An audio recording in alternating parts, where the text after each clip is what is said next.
Weewaawo mbaniriza nnyo mu episode eno empya. It's a new week. Ebyokukola bipya era bingi. Emirimu buli wamu gitambula kasoobo kuba buli woyita abasuubuzi buli omu akugamba ebintu tebinnaba kutambula bulungi. Generally the economy eri slow, naye byonna tujja kuba twongera okutegeera era n'Omukama naye twongera okumusaba bitukwasizeeko ebintu bitambule bulungi. Mbaniriza nnyo nze Solomon Kaweesa, nate ndi n'omubaka wa Nakasongola Ivan Kyeyune nga tunyumya ku nsonga eziri mu Paalamenti n'ensi nga bwagiraba. Ssebo nate era tusanyusa okulaba. Amiina ssebo. Nange ndi musiimu nnyo ssebo okumpa akakisa. Weewaawo neegatte ku bannayuganda okwogera eby'amagezi. Ssebo weebale nnyo okutuwa omukisa guno kubanga platform nnyingi ezoogera ebitalina makulu. Kituufu. Ne bawa misinformation bannayuganda, abalala ne babeera mu kusaagirira, abalala ne bamalamu bannaabwe amaanyi, ne babamalamu essuubi. Naye ssebo buno obudakiika bwonjazika kubanga obwonjazise bwazise. Kituufu. Sinza asembayo nnyo okuba ow'amakulu mu ggwanga naye okunnondayo nga nkunoonyeza na bunoonya ng'ate onnoonyeza bunoonya nkiteekamu ekitiibwa. Bannange mbalamusizaako bannayuganda abakakkalabiza wano abalafu bano okubanga wadde embeera si nnungi ensi etusoomooza naye mulwana okubaako kye mugattira ku famire zammwe. Basaamu ekitiibwa obudde bwe muwaayo, data bwe muteekamu ne ssente n'okunoonya omukutu guno. Bannaye mwebale nnyo, mwebalire ddala. Ate era namusa ne ku bannayuganda abali ebweru. Bannayuganda abali ebweru mikwano gyaffe nnyo. Olugendo lwange olw'ebyobufuzi lwentambudde okuva 2014. Bannayuganda abali ebweru bambeereddewo nnyo era sinza butabasaamu kitiibwa na kubatumirako. N'okusingira ddala abantu bange ab'e Nakasongola abampa omukisa okubakulembera. Mwenna mbalamusizaako. Nzikiriza nnyo olw'ewamu n'abazadde ab'essomero lya King David abafiiriddwa abayizi. Bannange, bazadde bannange, manyi kye muyitamu kinjaawa. Okunyolwa kwonna okwatuuseewo ekikanga bw'ekyo kibi nnyo. Twongera okubakwasa Mukama Katonda yaba abasangula amaziga, essomero lyonna, abazadde, bannannyini ssomero. Bannange kibi nnyo. Leero walina abaliriraanye awo, lina banneiba bangi omanyi natuukayo naye nga entiise yali wali kuba abamu nga banyumya obwana babadde babumanyi, babadde babulaba. Kyannaku kumpi P7 yonna eringa eyaweddewo. Kibi nnyo, kibi ddala. Mukama Katonda ayongere obbagumya abazadde. Naye era nga tutandikiddeawo wennyini Honorable mu space ya mwezi gumu ogw'omusanvu guno obubenje bw'amasomero bubaddemu sofa nakabalanga 6, 6 of them. Kiki ekigenda mu maaso? Well, obubenje nabo buhappeninga mu budde bwe buba butuukiddemu. Accident zibaawo naye generally ndooza ekitongole kya traffic mu ggwanga kiragajjavu mazima. Kubanga nze nkubuulira bw'obanga wakoze assessment ku mmotoka nnyingi ezitalina mu kutwala abaana basomero, mmotoka nnyingi ezitasaana kuba ku kkubo okwo nga zisaabaza abantu, emmotoka zisomba abantu, emmotoka zitwala abantu, naye nga wagenze n'okola road testing ku mmotoka bwe zityo tezisaanidde kubeera ku kkubo. Lwakuba nti obunafu obuli ku bannayuganda ffenna kuvira ddala ne kuba tukulembera, amaanyi tugateekayo ng'ekintu kimaze kubaawo. Kati olw'okuba nga twafiiriddwa abaana baffe, tufiiriddwa waliwo n'ebbaasi yatta abantu, ndowooza wiiki singa 2 wagiraba yatta abantu 15 eyo mu Northern Region. Kati ogenda laba nga Ministry ya Works evuddeyo, ogenda kulaba trafficking evuddeyo, so nga baali badde nga it is a routine. Kino tujja tukyogera buli lunaku. Muganda wange Solomon, systems bwe ziba nga nfu buli kikolebwa kyonna mubanga abasiiga omulambo makeup ate nga gugenda mu ttaka naye body system yonna mulambo wabula mugukubya akasige mugusiize lipstick muguwadde akaviiri kaweetiruuku bataddeko okoweko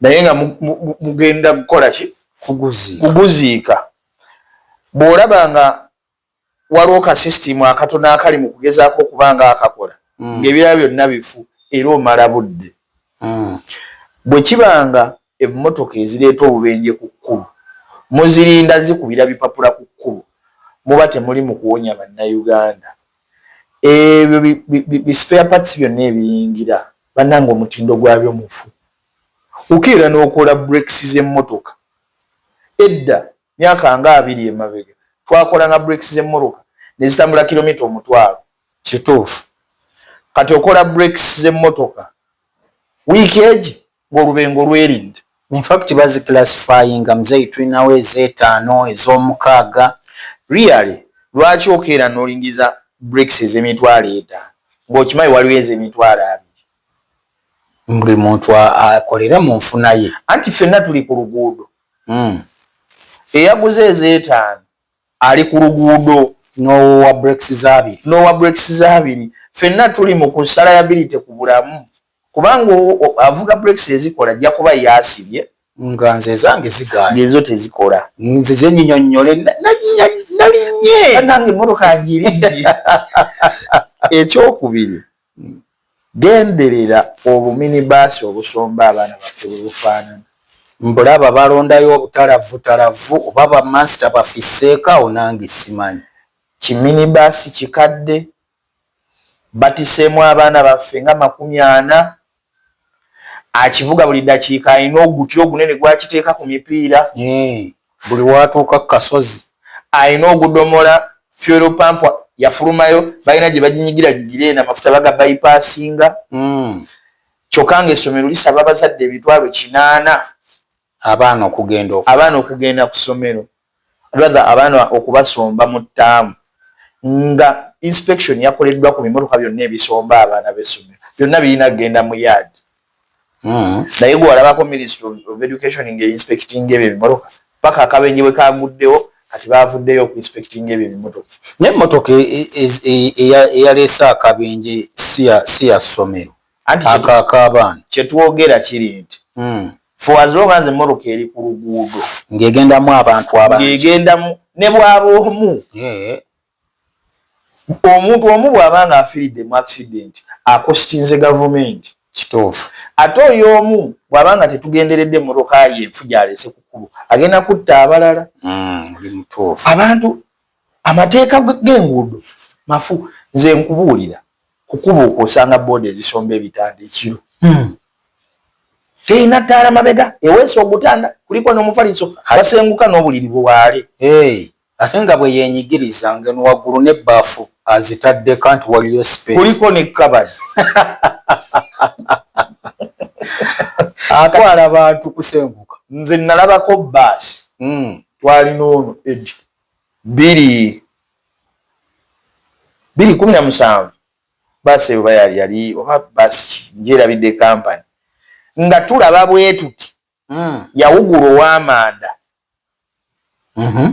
kati emmotoka endala yali etunudde Kampala awo wakati w'ekyabutayika awo ndowooza emmotoka etunudde Kampala nga tedduka ow'amanda nga weesa ensawo 4 talaba biri mabega kati ow'amanda ayagala oyisa enedda e Kampala nga ne baasi edda Kampala kati baasi bwe yagala okusala ow'amanda definitely ekkubo nga liweddeyo era liba liweddeyo nalaba baasi ng'eva ku kkubo n'eryoka eyingira emiti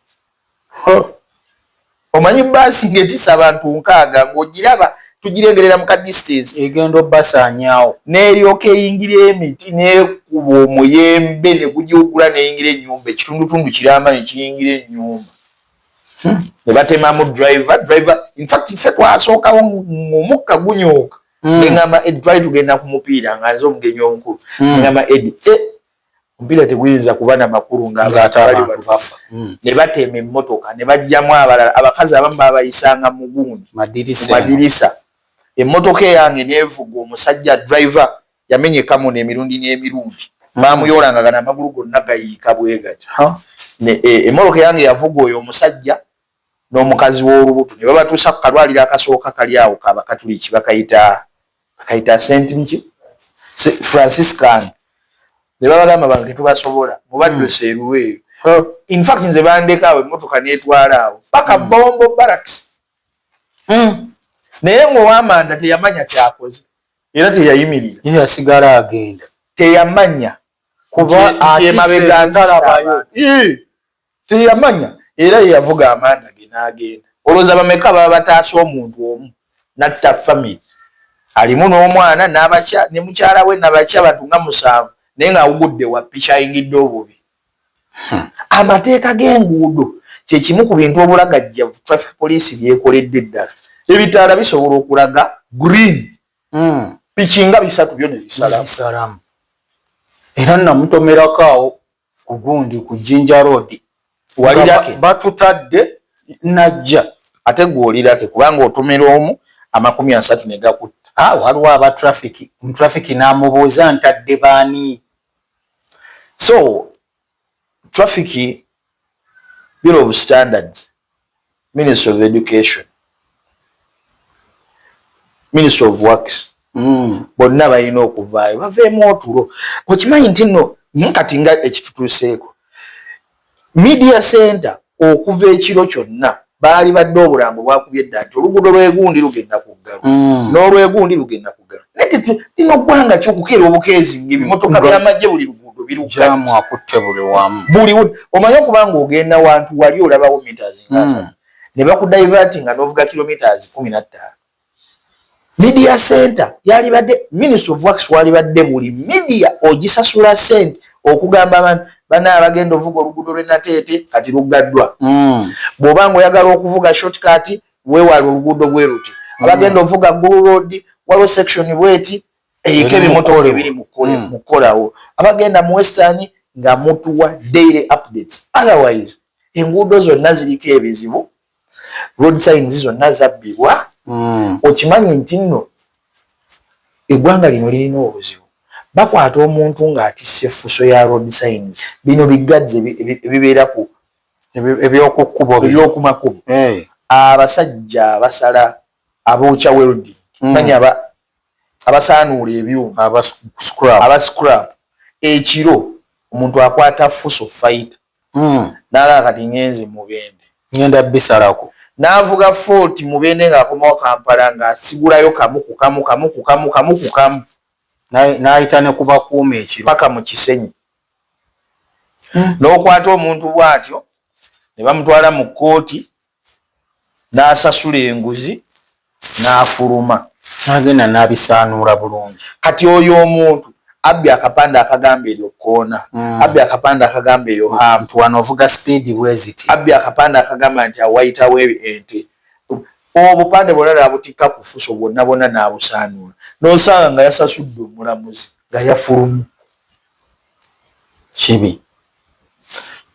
Kwegamba waliwo n'abagenda ku express nga yakajja nga bapisimba wali pick up ne bazinga obutimba buwaya meshi ne babutwala. Kati oyo musanga nga amanyi dilwaita ku basirikale. Abasirikale bangi nze newunya n'abasirikale kye bakola. Bayirawo okeera nga mu area mwe babbye mulimu police, mulimu UPDF, ninga abantu bakaaba ababbi nga UPDF ne police mwebali n'ekiro bakola patrol naye nga abantu bakaaba ababbi. Babasala ebikuubo babbi we balaba police edde eno nga bo badde eri. Ani nze kyekugambidde nti ebitongole byonna birina obuzibu byonna obulwa. Oba kitongole ki kyoyinza okukeera ne weenyumirizaamu n'ogamba ate nti kino waakiri kikola omulimu nga ki? Simanyi mwababaka mwababiyisaamu amaaso. Naawe oli munnayuganda bye tulaba byolaba ssebo. N'empapula bazibawo nti ono yakoze bw'ati. Nenga parliament ngamwe ku nsonga eno ey'obubenje mmanyi mugajja kubaganyako ebirowoozo wiiki eno. Muyina pulaani ki gwe ng'omuwandi waddeyo magezi ki? Teri kipya kye tugenda kwogera kitayogeddwa. Teriyo bayiro mpya egenda kuleetebwa ku Road Act. Buli tteeka gyeriri ate nga ddungi naye implementation kanti nze nkugambe kakati ogenda kugwa ku bikwekweto. Buli luguudo ogenda laba emmotoka ebikadde era kwolwo lwennyini enkeera baasi ezitwala abaana okulambula zonna nalaba bazikwata awo. Kakati kigenda kubeera short lived. Myezi ng'esatu tuddeyo ku nnomo. Omusirikale abo abasirikale ku traffic obalaba abaana bonna abavuga emmotoka ennene bafuna change wa 10 ezi n'abeera n'obusente bwe wano. Era abasirikale bo boogera bagamba now if like 50 vehicles gave you 2,000. How much have you made? Already you have your 1 million. Bakola sente. Owa traffic y'omusanga ng'afuna omusaala ndowooza emitwalo 300 musanvu awo. Naye ng'emizigo gy'alina enansana. Anti ye tagaana ssente. Ow'ekimotoka ky'amanda ekyaka ettaala erimu olufu butukayo bw'ati ng'azinga omukono bamulekera oba 10,200 ng'avuga nabo b'amanda bakubuulira n'akugamba nti emmotoka y'amanda okugijja eggulu giyingiza emakingi tuwa ne ssente bwezi wootikkulira oteekwa okuba ne kyenji wa mitwalo 2. Teri kunnyonnyola olumala ng'azinga ekikono emmotoka ng'ejja oba erinnya oba terinnya oba esiba oba tesiba yagivuga yamanyi paka lw'eneetikkula naye nga batrafiki baziramu. Emmotoka bwete ey'amanda yali egenda kunkoonako erungujjaawo kasozi awo ngedde emabega. Singa nagisigiwadde space nti nze nange nzinge buzinzi nve ku kkubo baali bamaze. Kyekyo kye nkugamba. Bibaasi ebyo birina change era mu accountability w'olunaku babanya stage egindi twawadde stage egindi twayimiridde stage egindi twawadde stage egindi twawadde eggwanga lino ddamu. Okimanyi nti eyo mmotoka ezivuga ebikajja eyo Kayunga nalabako ne ze bavugira ku ttooki nga waliwo atudde maaso ati ataddeyo ku ttooki. Kati olowooza nti abatrafiki bati bamanyi nti byebiri ebimotoka? Babimanyi kuba tubyogerako buli lunaku bikoze obubenje obutagambika. Era wano wenneewuuliza ne ŋŋamba abantu abali mu gavumenti muli babi. Abantu ba gavumenti muli babi. NTV buli nsobi ekoleddwa mu society yaffe ezze n'egissa ku ndabirwamu. Eraze kubanga ddala singa abantu bano badde ba-appreciatinga NTV ebadde essaawa eno sinzigale. NTV eraze obuli bwenguzi obuli mu local government. Ezanye stories zonna ez abuse of office, misappropriation, okola emirimu gadibengalye, okujja ng'eraga nti nno ssente zaafuluma okukola kino tezaakolebwa, omutindo gwali gulina okukolebwa si gwe gwakolebwa. Kati Bala Musibi akola gyali alambula omutindo gunywe. Tali mu kulabisa babbi. Abalabisa. Tali mu kusiba babbi. Abasiba. Takutawo bonna balemeddwa okulaga ensaasaanya ng'etuukiridde. Bali munda. NTV ebadde eraga ki? Bye bimu. Kati Bala mu whistleblower si kye kitegeeza okuba enduba okulaga IGG wano waliwo ekituli we babbira. Si gwe mulimu gwakola. Bazisuula wano ne zibula. NTV si kyebadde ekola. Ebadde ekikola. Lwaki nzigale? Simanyi. Nkubuulira system eziri wano e Uganda waliwo abazifunamu era nze nkubuulira kana akatambi nkimanyi bajja kukasalamu. Balamu balwanyisa ababbi balipootinga wa Mzee Museveni. Bano bakkaawo bayinginiya nga balipootingayo ddi. Bayinginiya bagenda otuuka okulisivinga ssente ezo. Olowooza bani abazisayininga okuva mu treasury? Of course sente zijja mitendera nti wano wagendawo zino olya babubbi. Anti kyenkubuuliza zigenda otuuka ku kkaawo zivaawa mu government. Kakati abantu abasayiningira sente ezo zitandika okuba decentralized. Bwe banaakwata bano abasembayo bakkaawo bagenda kukola backtracking paka. Kubanga bw'okeera ng'okwata bakkaawo eno abasemba nga waliwo awo waggulu awo we mutakwata mwenna we mutya bagenda kumaliriza. Ojja kulaba anti bagamba abopposition batusobera tebamanyi kye baagala. Bagamba nti gavumenti ebulankanya sente abasajja bazze okukwata ababbi ate twogera nange munsobera. Kaakati bw'oba tozimbye system ekwata babbi wano oli mu kukuba mulambo make-up. Olunaku lugenda tuuka ng'ababbi abakulu nga balabisiza Balamu. Singa abantu abo Balamu be bazze bakwata babeera convicted togera kuswala n'ebigambo byo. Siina kyenswadde nzikiriza buli alidde sente y'omusolo buli mubbi akwatibwe. Ekibuuzo mwenna kimuganya okutegeera Balamu style mojjidde is sustainable.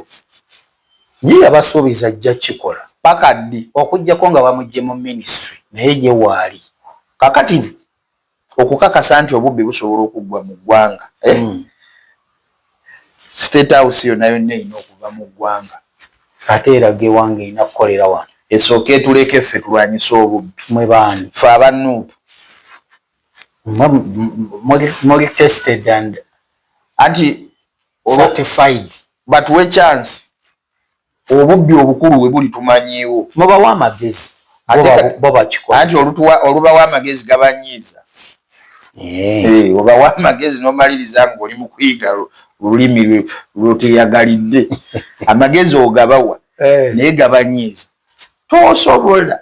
Corruption yewangaziza NRM mu buyinza. Amateeka ge tulina ku buli bw'enguzi gamatiza bulungi nnyo. Amateeka weegali, constitution weeri, naye obuzibu waliwo wookwata essimu nejja. Abantu balina amaanyi wano. Abantu balina obuyinza. Waliwo abantu kati waliwo abantu abalina amaanyi nga talina wadde structure mu office. Nga talina waagwa. Naye ng'abalamuzi bonna gye bakeera. Ow'ekitiibwa. Ntaata wano tukoze tutya. Ssebo mukama waffe gye bakeera okufuna omukisa. Nga mu gavumenti talinawo wadde ne structure ne ba vice president gye bakeera. Ne parliament yonna yonna gyekeera. Kitegeeza oyo asobola otuyambira ddala kulwanyisa enguzi. Anti kati watasobolera kubanga era abamu kubafuna ddiiru supplies ennene ezimu mu gavumenti z'abaani. Ziba z'abantu. Ng'olowooza ddiiru ezisinga ezizimba entindo, ezizimba amabiriro g'amasannyalaze, ezizimba project za gavumenti ennene baziwangula batya? Ndaba Bachina be anti baziwangula batya? Bateekayo biidi batunulamu ne balaba asinze ne bamuwa omulimu. Kati akakalaamu akagamba nti gwe tuwadde omulimu omanyi njawulo kijyakuba okugamba nti ono yawiniza ebbiidi nze okusayininga ku bwinaawo nina kye neetaaga kikibaako omumanyi ali awo. Bw'omanyi ddiiru eziri mu gavumenti va ku bino bye bagamba nti bakutte enjiniya w'oluguudo ng'akasente yali obukadde 200 obuwala katawala ng'akasente akamukwasa kalayini konna akaba kaalya ekinene kaba bayawula $4,000,000 nga ze zimuyooza ne babatakka bangali. Miliyoni ago ana waliwo yatwalako 7 waliwo yatwalako 12 n'owataano bonna ne batwala. Kati we kuba kubba nga wagenze mu hardware obbye misumaali waliwo abatwala trailer balese semiti yenna bamuyodde okubba okutuufu kuli waggulu tekuliyo no wansi. Ate mbadde ndowooza tutandikire ku wansi eno singa bano obatiisa obubbi bwe tunaabakuliza okutuuka mu bifo ebino ebinene bajja kuba babutya. Muganda wange bw'obanga ogenze mu ddwaliro kukulongoosa kizimba wekiri songawo kasita omusawo abuuza nti ewakuluma wa nti erinnyo linuma wanika amagulu ogambe nti wano wano we wali ekino kasobola niko okwata eno mu mbiriizi omusawo ogenda muwa wrong diagnosis ayinza okujjamu akataabu kubanga kati nze kuwulira waliwo yagera omukuula amanyi yalina limu naye buli lye bakondangako nga gaali eryo ne bakuula amalamu ate tufune balirekamu kati atagera owulira nti erinnyo likyamuluma so kakati tujja kubeerawo bayodde enyini eyakola bowa neetaleeta mazzi naye nga yayawulako obukadde bubiri bonna babbi kituufu naye kye bayeeta obubbi obuli siriyasi obwenkukunala buli waggulu awo waliwo omusambu ogukuuma ababbi awo waggulu nga bwe mukeera nga mwenna babagamba nti akakasaka kalimu golodi naye wali ttimba kati mwenna obugagga ne mumanya bwe buli naye nga teriyetantala ttimba okujjako ng'omuleetedde amagi n'enkoko nkugambe wali ttimba buli amulabako agamba obugagga butulemye kakati nabana bali mugenda okwata ababbi ewali obubbi bagaba waliwo ttimba bazingidde muli eno yonna busimanyi bagenze ku disitulikiti bagenzeewa obwo bukunkumuka kati era kankubuuze n'ekibuuzo muganda wange kakati tukkirize nti disitulikiti 46 bagenda zetambulira bbanga ki kubanga kumpi buli wiiki babaako gye batuuka ne bakavalinga districts nga 2-3 nze nkiwa bajja zimalako bagenda zimalayo weebale nnyo ekinyonyodde bulungi kwota endala gavumenti elizinga ekwota endala era batambule baziddemu era balizinga ekwota endala tulina okukakasa nga buli season tulambula kati ate ekyo kyekitajja kusoboka singa bazimba system ekuba obubbi ng'ate eva waggulu bo ne beetuulira eno kakati bakola bukozi oversight kiba kyekola kyokka nti mwakola system ng'ekisookera ddala olutindo bwe luba lugenda kukolebwa luyina duration period nti mwatugamba emyaka 2 lugwe emyaka 2 kasita lukolebwa myaka 2 ne luba nga teruwedde nga tujja tulaba kiki ekigaanyi naye ekyokugamba nti gwe weesitukire ojja koowa abasajja bakuba ddiiru akakalaamu kamu bwe kati okuyisa oluguudo olugenda okolebwa highway egindi ng'alina kickback ya $1 million nga 3 naawe olimba $1 million 3 ozimanyi